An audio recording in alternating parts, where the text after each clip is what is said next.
اور جب ہم نے موسیٰ سے 40 رات کا وعدہ کیا تو تم نے ان کے پیچھے بچڑے کو معبود مقرر کر لیا اور تم ظلم کر رہے تھے۔ اور یتیموں کو بالغ ہونے تک کام کاج میں مصروف رکھو اور جانچتے رہو، پھر بالغ ہونے پر اگر ان میں عقل کی پختگی دیکھو تو ان کا مال ان کے حوالے کر دو، اور اس خوف سے کہ وہ بڑے ہو جائیں گے، یعنی بڑے ہو کر تم سے اپنا مال واپس لے لیں گے، اس کو فضول خرچی اور جلدی میں نہ اڑا دینا۔ اور جو شخص آسودہ حال ہو اس کو ایسے مال سے قطعی طور پر پرہیز رکھنا چاہیے، اور جو ضرورت مند ہو وہ مناسب طور پر یعنی بقدر خدمت کچھ لے لے، اور جب ان کا مال ان کے حوالے کرنے لگو تو گواہ کر لیا کرو، اور حقیقت میں تو اللہ ہی گواہ اور حساب لینے والا کافی ہے۔ وہ بولے کہ موسیٰ، جب تک وہ لوگ وہاں ہیں ہم کبھی وہاں نہیں جانے کے، اگر لڑنا ہی ضرور ہے تو تم اور تمہارا رب دونوں جاؤ اور لڑو،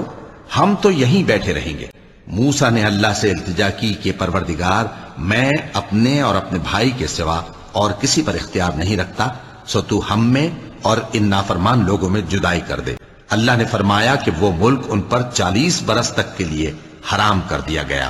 کہ وہاں جانے نہ پائیں گے، یہ اسی علاقے میں جہاں اب ہیں سرگرداں پھرتے رہیں گے، تو ان نافرمان لوگوں کے حال پر افسوس نہ کرو۔ مومنو، ایسی چیزوں کے بارے میں مت سوال کرو کہ اگر ان کی حقیقتیں تم پر ظاہر کر دی جائیں تو تمہیں بری لگیں، اور اگر قرآن کے نازل ہونے کے ایام میں ایسی باتیں پوچھو گے تو تم پر ظاہر بھی کر دی جائیں گی۔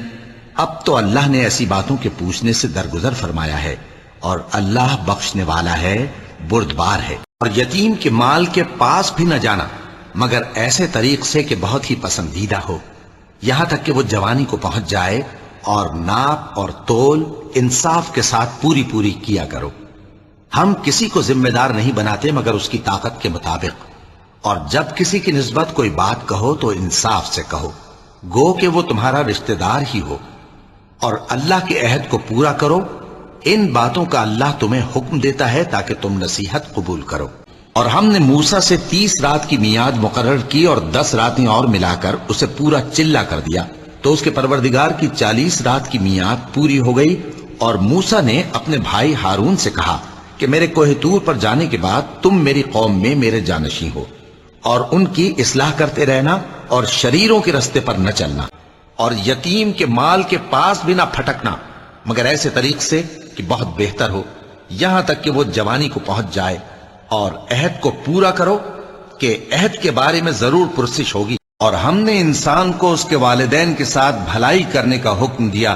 اس کی ماں نے اس کو تکلیف سے پیٹ میں رکھا اور تکلیف ہی سے جنا، اور اس کا پیٹ میں رہنا اور دودھ چھڑانا 2.5 برس میں ہوتا ہے،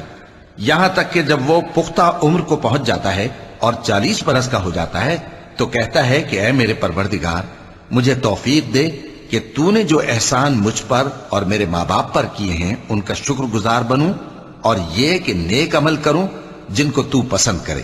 اور میرے لیے میری اولاد کو نیک بنا دے۔ میں تیری طرف رجوع کرتا ہوں اور میں فرما برداروں میں ہوں۔